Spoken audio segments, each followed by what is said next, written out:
Welcome to Captain Dan's Quest. I'm running the Vermont 100 tomorrow, and I wanted to tell you a little bit about how I got to this point. The Vermont 100 is happening tomorrow. It's a 100-mile running race through the mountains of rural Vermont, and it has been going for decades upon decades at this point.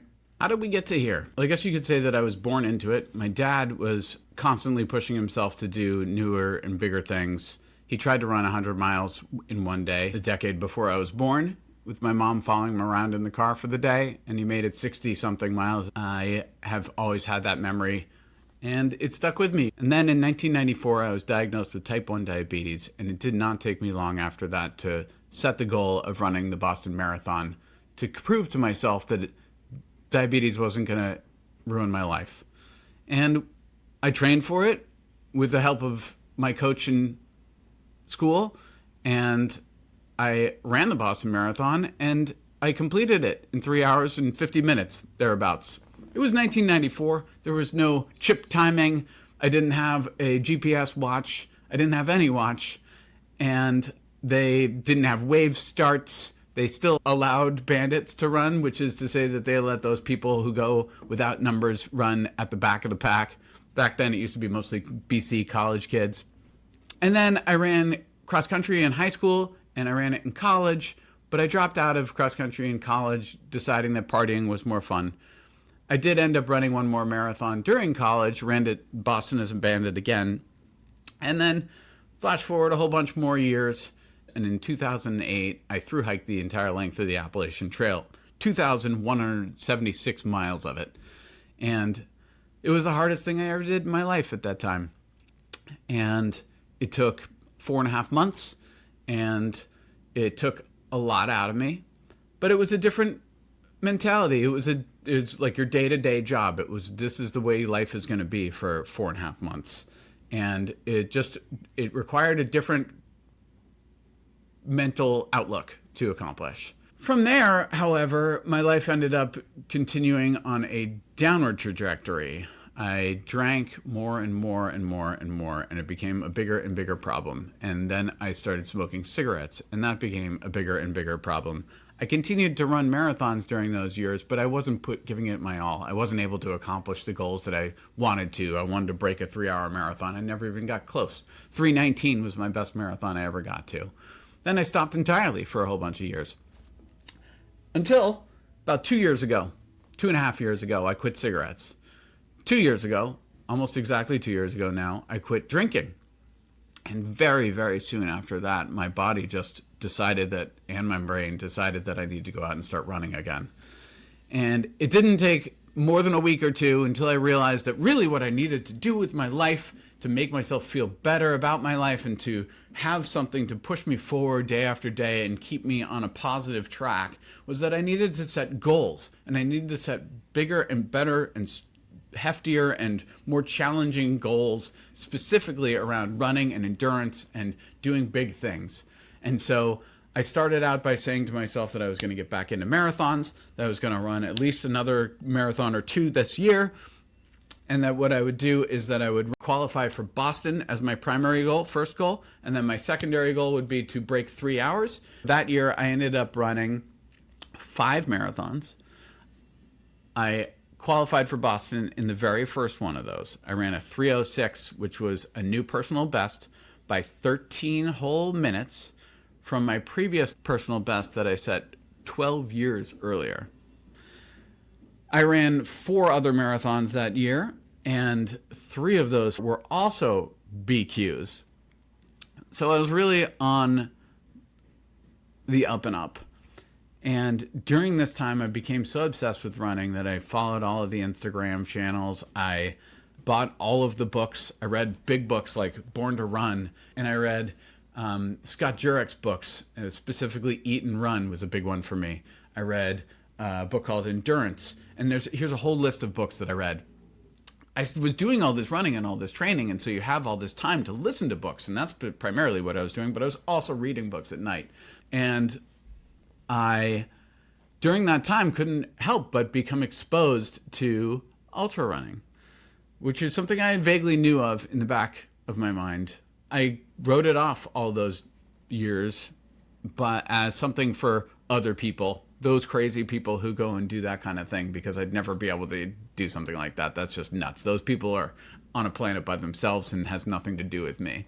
But the more I read about it, the more I internalized this, and the more I acquainted with the culture of ultra running and trail running, the more I realized it was probably for me. And through the course of last year, I learned about an organization locally here called TARC, the Trail Animals Running Club. They have a series of trail runs and ultramarathons that are very inexpensive, very local to me, very easy to get to, and are a lot of fun. And so I signed up for one in particular that was the Stone Cat 50, which is held in the first weekend of November. And after my year of marathoning, I was already in really good shape. I had been running consistently for over a year at that point. And so I just continued with my marathon training and went out and ran this 50-mile race. And it went well. It was hard. It exhausted me. But while I was out there, I was thinking about how fun it was and how motivating it was and how it made me want to do more.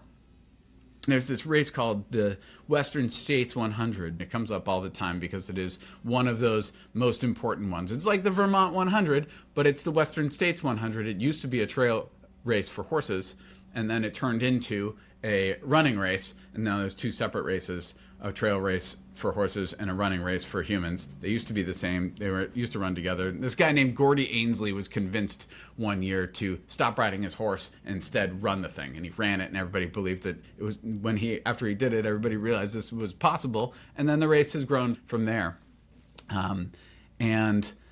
That's how the whole thing kind of got kick-started, the whole ultra-marathoning, trail running thing in America. And the Vermont 100 is one of those races, and it's part of the Grand Slam of ultra running, in fact, is the Western States 100 and the Vermont 100 and three others. And so while I was out there running this 50-miler, I started thinking in my head, I wonder what it takes to run the Western States 100. And when I completed the race and I got home, I sat down at my computer and I Googled it. And I discovered that, well, you can't just go in and run the Western States 100. You have to qualify for it by running one of the specific qualifier races, just like the Boston Marathon has specific races that you have to run in order to qualify for the Boston Marathon. You have to run a specific race to qualify for the Western States. It turns out that the Vermont 100 is one of those. I had never heard of the Vermont 100 at that time, and I learned more about it and learned that the Vermont 100 itself also has a qualifier that is required. You just have to run a 50-miler in under 12 hours. And lo and behold, that's what I had just done. I just ran the Stone Cat 50 in under 12 hours. I did it in 11 hours, 25 minutes or something. And I also discovered that both of those races, the Vermont 100 and the Western States 100, have lottery systems. And so the Vermont 100, you have about a 50-50 chance of getting through the lottery. So you have to run a qualifier race, and then you also have to do the lottery. And now the Western States 100, however, has a hard cap on how many people are allowed to run. It's a very small number. It's 380 something, I believe. And everybody in the world wants to run it. So something like 5,000 people put in for the lottery every year. And so you have a very, very small chance of getting in. I think you have a less good chance of getting in than you do of getting into Harvard in any given year. And so But the way that system works is that if you keep qualifying for it and you keep submitting for the lottery year after year after year after year, they add more and more chances for you into the pot for each lottery on any successive year. And so that means you have a higher and higher chance of getting in. And essentially over the course of about 10 years, you are virtually guaranteed to get in. Better get started. I'm 45 years old. So I got into the Vermont 100. I qualified for Boston last year also. So after getting into the Vermont 100 earlier this year, I still had the Boston Marathon that I had to do. And I had put all this time and effort into qualifying for the Boston Marathon. That was my A goal, was to run the Boston Marathon. And I really wanted to blow the doors off of the Boston Marathon. What also happened along the way is I got laid off from my job. And the way that the world is nowadays, I have no job prospects in Boston. My industry has been gutted, and I am having a terrible, terrible, terrible time finding a job here in my chosen industry, making the same money that I was making before. It's just not happening.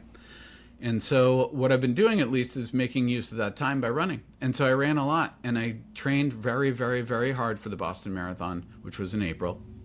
And my plan for Boston was certainly to run a sub 3 hour, but really I wanted to run a sub 2 hour 50-minute marathon. I have another goal marathon-wise, which is to run the World Majors. And I wanted to make sure that I run all of these marathons by way of qualifying for them. For the Berlin Marathon, for my age group, it's a 2 hour 45-minute qualifying time that's required. If it's a qualifying time, it means that it's doable, so I'm going to figure out how to do that. And so I really thought that with all of the training that I put in for Boston, that I was going to blow the doors off, and I was going to get at least close to 2:45.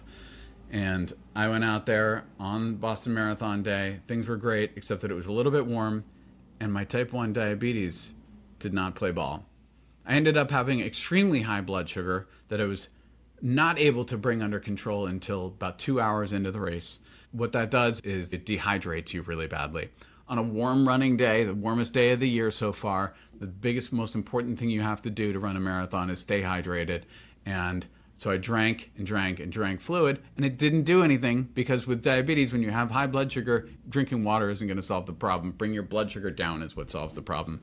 And if you spend 2 hours way too high in the first 2 hours of a marathon, there's no chance that that's going to help you. And so I ended up crashing and burning and did not perform the way that I wanted to.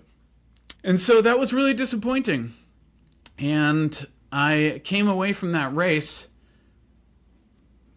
to having to shift my attention to now the Vermont 100, because that was the next major goal on my calendar. And so I had to reset my expectations and reconsider exactly how I'm going to accomplish these things. And did it mean that I trained poorly? In some ways, it did not mean that I trained poorly. I did all the running, I did all the miles, I did all the hours. I ran upwards of 90 miles a week for 4 weeks leading up to it. Yeah, I overdid it. I stressed my IT band, but I stressed it with 3 weeks to go, and I had time to recover, and I was fine when marathon day came around. But when I turned to the Vermont 100, I realized that I needed to reset kind of everything about myself. I needed to have a mindset reset. And so what I ended up doing was I realized that I needed to put another race on the calendar that would be a shakeout race. And I needed something that would be long-lasting, but not necessarily injure me. And I did some research, and I came across this race called the Ragged Mountain Last Person Standing in Connecticut. And a last person standing race is a race where you run a relatively short lap, 1 time per hour. And everybody has to start at the top of the hour, say it's 8 o'clock a.m., everybody has to finish 1 lap before 9 o'clock. And by 9 o'clock, the very next hour, the race starts again, in effect. And everybody has to start at 9 o'clock. If you haven't gotten back to the start line and don't cross the start line right at 9 o'clock with everybody else, you're out. So you can keep going. Most people who have trained well and who are fit enough can keep going for quite a few laps. But at some point, people start to wear out, and they start to not be able to make it around to the finish line or to the start line again, or they run out of energy, or they decide they've had enough, and the last person standing is the one who wins. So I did that race, and it seemed like a nice, comfortable, easy way to get myself into the mindset of running a really long way and a really long time. And I made it 17 hours before I decided to drop out, because it had started raining really hard, and I was starting to get really bad blisters and really bad chafing. 2 other people dropped with me, and so I ended up tying 3 ways for 3rd place. 2 more people kept going after that. And it was a great experience because it brought me up to speed with the whole concept of eating lots of calories, training your gut, making sure that you're eating and drinking on a schedule every hour, that you're doing what you need to do every single hour to keep up. Because if you start running a fluid deficit or you start running a fuel deficit over the course of that many hours, your body's just not going to keep doing it, no matter how fit you are. And so this is like the whole thing about ultra running, is that you need to sort of follow these mathematical equations, and you need to do the research, and you need to figure out exactly how your body operates specifically, because it's not just like one size fits all. It's you personally. Everybody's got different sweat rates. Everyone's stomachs can handle different amounts of fluid. It's got to be able to digest it fast enough, as well as while you're running and jostling it around. You also have to mentally be in the game to remember to keep consuming that amount, but you also have to be able to overcome whatever other problems going on in your stomach. It's very, very complicated. So I picked up Jason Koop's Training Essentials for Ultra Running. That book, 14-hour book, I listened to twice. I learned a lot. Way too big a conversation for this little video here, but I have been studying and researching and training. The last 3 weeks I've been on the taper. The race, as I said, is tomorrow as this video publishes. And then leading up to that, I ran an 80-mile week, an 80-mile week, an 85-mile week, a 95-mile week. And then I dropped down to 65, and then this week is 20. And I have been learning how to consume all that water, consume all of those gels, and how to carry all the stuff in my pack and have it not murder my body, how to mentally overcome obstacles that'll be thrown my way. In very major fashion around here in the New England region, it has been very, very, very humid. They're calling it the most humid summer in history. And I've been very, very concerned about how the weather is going to be on race day. And now that we're here, I can safely say that the humidity will be gone and the heat will be gone just for the day, just for the 2 days that we're out there. And so that's going to be delightful and amazing. And it's going to be a high of 82 degrees, a low of 61 degrees. So race time starts at 4 a.m. So we got to get up at like 2:30 a.m. and get started at 61 degrees. It's going to peak at 82 with a high humidity of, I think it's like 60 degrees dew point, which is delightful and wonderful and perfect, especially compared to lately where it's been 70 degree dew point. And everything seems to be coming together. I have no IT band problems this time. My body is functioning perfectly. I feel amazing. I've got all of the gear that I need. I am all packed and ready to go. And I am so excited for this.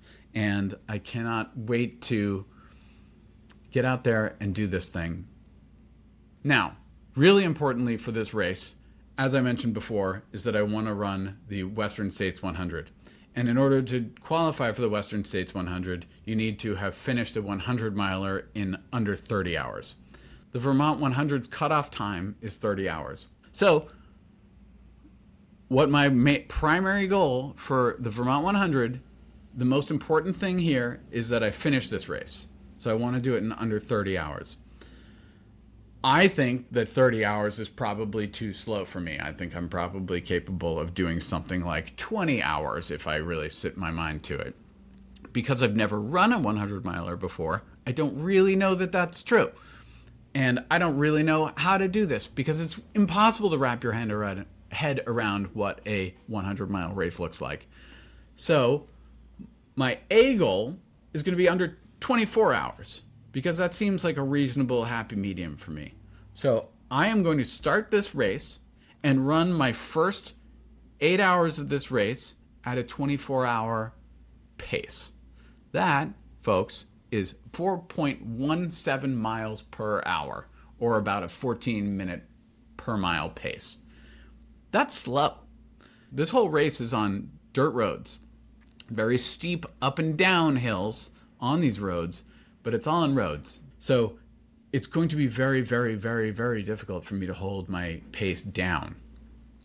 I think 30 hours is entirely doable for me. except in the event that if I go out too fast.